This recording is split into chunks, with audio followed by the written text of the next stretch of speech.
Hi, Thomas.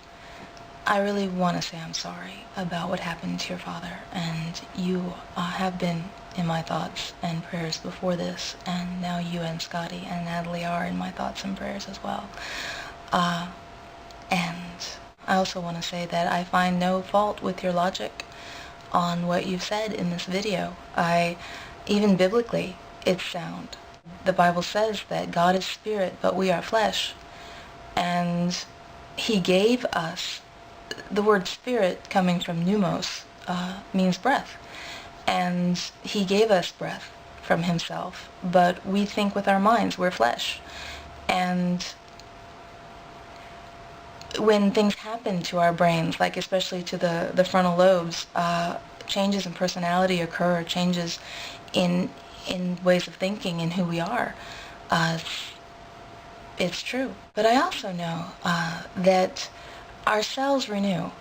They die and they renew. Even brain cells they found, particularly the ones that are most likely to regenerate after dying, are the ones, I think, of the hypothalamus, where memory and emotion reside, things that many would argue make us most ourselves.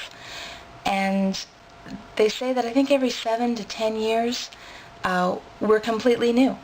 No cell in our bodies, no part of us is the same as it was. It's all been renewed, but we're still us.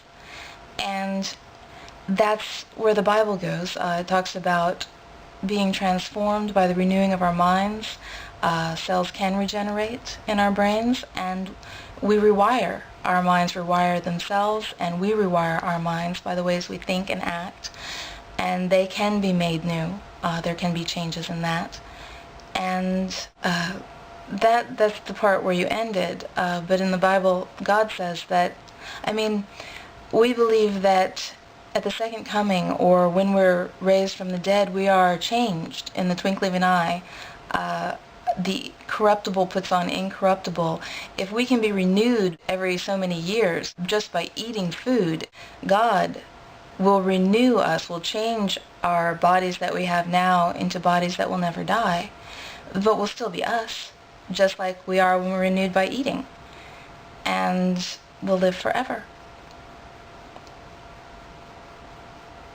In heaven. But the hell part is a different video of mine. Translated from pneumos, breath. That's what he gave us of himself, is breath, is life, our breath. And but beyond that, we're flesh, and that breath enables us to think with our brains, and